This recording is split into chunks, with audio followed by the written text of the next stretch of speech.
Good morning students, this is your Hindi class. और अब हम अपना पाठ 11 वसंत बुक का पाठ 11 जब सिनेमा ने बोलना सीखा स्टार्ट कर रहे हैं। ये पार्ट 1 है इस चैप्टर का। वे सभी सजीव हैं, सांस ले रहे हैं, 100% बोल रहे हैं। 78 मुर्दा इंसान जिंदा हो गए, उनके बोलते बातें करते देखो। यानी कि ये कहानी जो है इस बारे में है कि पहले भारत में सिर्फ मूक फिल्में ही बनती थीं और फिर धीमे धीमे जैसे जैसे हमें टेक्नोलॉजी के बारे में पता चला और समझ आया तो उसके बाद बोलने वाली पिक्चरें भी बनाने लगे। तो यहाँ पे कहा जा रहा है कि जो भी अब मूवी में है, फिल्म में है, वे सब सजीव हैं, 100% बोल रहे हैं और ऐसा लग रहा है जैसे मानो 78 मुर्दे इंसान जो हैं वो जिंदा हो गए, मतलब कि वह सभी बोल रहे हैं। देश की पहली सवाक बोलती यानी कि जो पहली बोलती फिल्म है वो आलम आरा के पोस्टरों पर विज्ञापन की ये पंक्तियाँ लिखी हुई थीं। और ये जो पंक्तियाँ कुछ हमने अभी ऊपर पढ़ी, ये जो आलम आरा भारत की पहली बोलती पिक्चर थी उसके पोस्टर पे लिखी हुई थी। 14 मार्च 1931 की वह ऐतिहासिक तारीख भारतीय सिनेमा में बड़े बदलाव का दिन था। और क्योंकि पहली फिल्म भारत की बोलती फिल्म 14 मार्च 1931 को आई थी, इसलिए भारत सिनेमा के लिए ये तारीख बहुत ही महत्वपूर्ण थी। इस दिन की पहली बार भारत के सिनेमा ने बोलना सीखा था और इस दिन भारत का सिनेमा पहली बार बोलना शुरू किया था। हालांकि वह दौर ऐसा था जब मूक सिनेमा लोकप्रियता के शिखर पर था।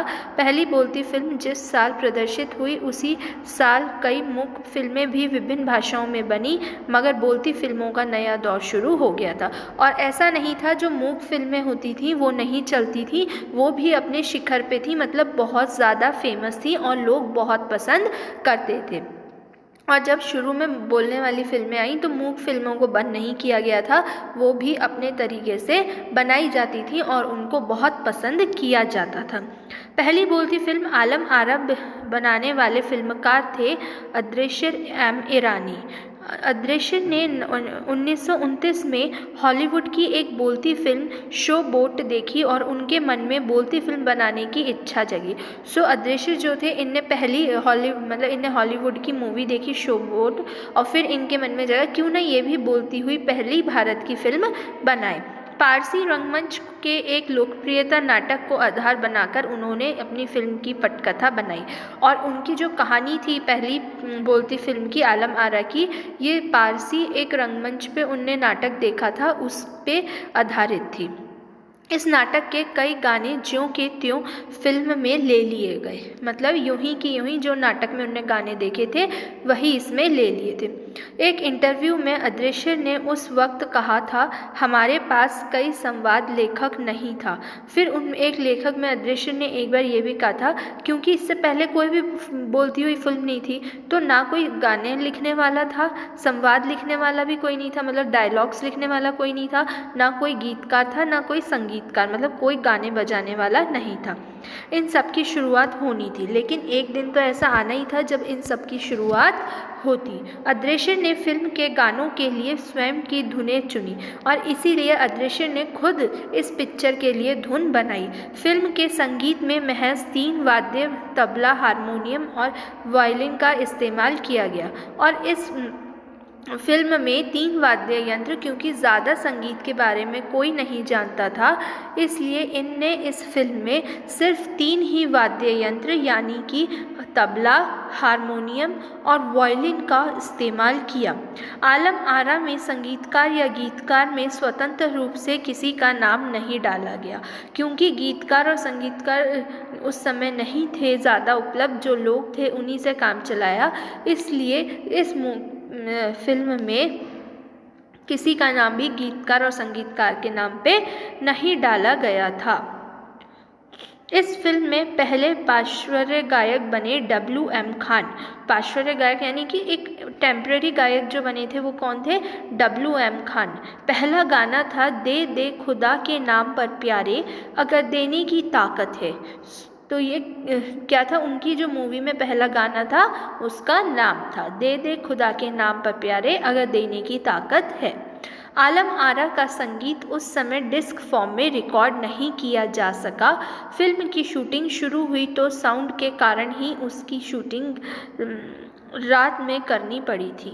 ठीक है, क्योंकि उस समय कोई भी सुविधाएं नहीं थी और ये पहली बोलने वाली फिल्म थी, तो आलम आरा का संगीत डिस्क फॉर्म में नहीं बन पाया। डिस्क फॉर्म मतलब उसको वो सेव करके रखना नहीं रख पाए। फिल्म की शूटिंग शुरू हुई तो साउंड के कारण, क्योंकि साउंड की प्रॉब्लम थी, उनके पास ऐसे यंत्र नहीं थे जिससे वो क्लियर साउंड कर सकें बहुत सारे, तो उन लोगों ने इसलिए शांति के कारण कम शोर ताकि उन्हें मिले। दिन में शोर होता है और रात में शांति होती है, इसलिए रात में शूटिंग की थी। पर अभी तक दिन में शूटिंग होती थी और रात में नहीं होती थी, तो इसलिए यह भी एक अनोखी चीज़ थी। और जितना ज़्यादा हो सके उन लोगों ने अंधेरे को दूर करने के लिए रोशनी यानी लाइटों का उपलब्ध किया था। शूटिंग हुई तो साउंड के कारण ही इसकी शूटिंग रात में करनी पड़ी। मूक युग की अधिकतर फिल्मों का दिन के प्रकाश में शूट कर लिया जाता था, मगर आलम आरा की शूटिंग रात में होने के कारण इसमें कृत्रिम प्रकाश व्यवस्था करनी पड़ी। कृत्रिम प्रकाश मतलब आर्टिफिशियल लाइट जो भी हम लगाते हैं ना, वो लाइटों की व्यवस्था करने लगी, क्योंकि मूक फिल्मों में कोई आवाज़ नहीं डाली जाती थी, इसलिए उन्हें वो दिन में कर लेते थे, दिन की रोशनी में। लेकिन इसमें क्योंकि उनको रोशनी चाहिए थी और रोशनी भी चाहिए थी और शांति चाहिए थी, ताकि जो वह बोल रहे हैं उसकी साफ आवाज़ जा सके, इसलिए उन लोगों ने रात में लाइटों का इंतज़ाम करके इसकी शूटिंग लाइट में की। यहाँ से प्रकाश प्रणाली बनी जो आगे फिल्म निर्माण का ज़रूरी हिस्सा बन गई, और यहाँ से फिल्मों में ये ट्रेंड आया कि रात में भी शूटिंग कर सकते हैं और प्रकाश प्रणाली बन गई, यानी लोगों को आइडिया आ गया कि ज़्यादा से ज़्यादा लाइटों के साथ भी वह शूटिंग कर सकते हैं। आलम आरा ने भविष्य के कई स्टार और तकनीशियन तो दिए ही, और इस पिक्चर के कारण, इस फिल्म के कारण भारत को कई तकनीशियन और स्टार मिले। अदृश्य की कंपनी तक ने भारतीय सिनेमा के लिए 150 से अधिक मूक और लगभग 100 सवाक फिल्में बनाई, और अदृश्य जो फिल्में बनाने वाले थे उन लोगों ने 150 से अधिक मूक फिल्में जो बिना आवाज़ की थी और 100 सवाक बोलने वाली फिल्में बनाई। Alam Ara film Arabian nights जैसी फैंटेसी थी, मतलब कि बहुत ही मनोरंजक थी। Alam Ara film Arabian nights जैसी फैंटेसी थी, मतलब कि बहुत ही मनोरंजक थी, क्योंकि अरेबियन नाइट्स भी अधिकतर बच्चे देखते हैं और वो उनके लिए बहुत ही ऐसी कहानियाँ हैं जो उनको नॉलेज देती हैं, उनके लिए बहुत और इन्जॉयमेंट मनोरंजक भी होती हैं। तो इस आलम आरा की कहानी भी कुछ ऐसी ही थी। फिल्म में हिंदी उर्दू की मेला वाली हिंदुस्तानी भाषा को लोकप्रियता बनाया, और इसमें जो मेला वाली हिंदुस्तानी भाषा होती, मतलब हिंदी और उर्दू का मिक्स, उस भाषा को प्रयोग में लिया गया और इसलिए वो बहुत पसंद भी की गई थी भाषा। इसमें गीत, संगीत तथा नृत्य के अनोखे संयोजन थे, और इसमें सब कुछ था। लोग बोल रहे थे, सजीव थे, और गीत भी था, संगीत भी था, नृत्य भी किया गया था। फिल्म की नायिका जुबैदा थी और फिल्म की नायिका का नाम जुबैदा था। नायक थे विट्ठल।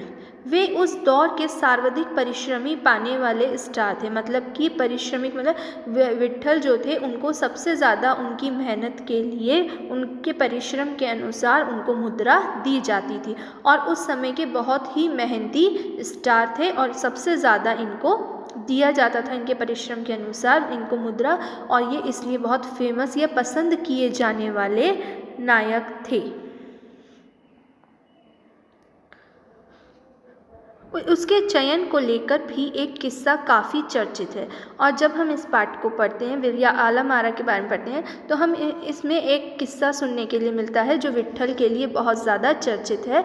विट्ठल को उर्दू बोलने में मुश्किल आती थी। जो विट्ठल थे वो हम नाम से भी जान सकते हैं कि मराठा के थे, वहाँ महाराष्ट्र के ही थे, और वहाँ उनको उर्दू बोलने में बहुत समस्या आती थी। क्योंकि उन्हें तो सिर्फ हिंदी अच्छे से आती थी।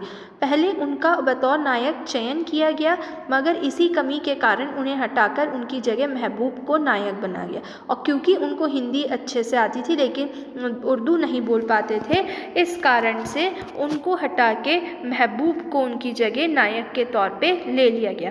विट्ठल नाराज़ हो गए और अपना हक पाने के लिए उन्होंने मुकदमा मुकदमा कर दिया। और क्योंकि विट्ठल इस बात से बहुत ज़्यादा दुखी और नाराज़ थे, तो उन्हें अपना हक पाने के लिए जो फिल्म बनाने वाले निर्देशक थे उन पे मुकदमा कर दिया। Thank you. हम इसके आगे का चैप्टर नेक्स्ट वीडियो में पढ़ेंगे।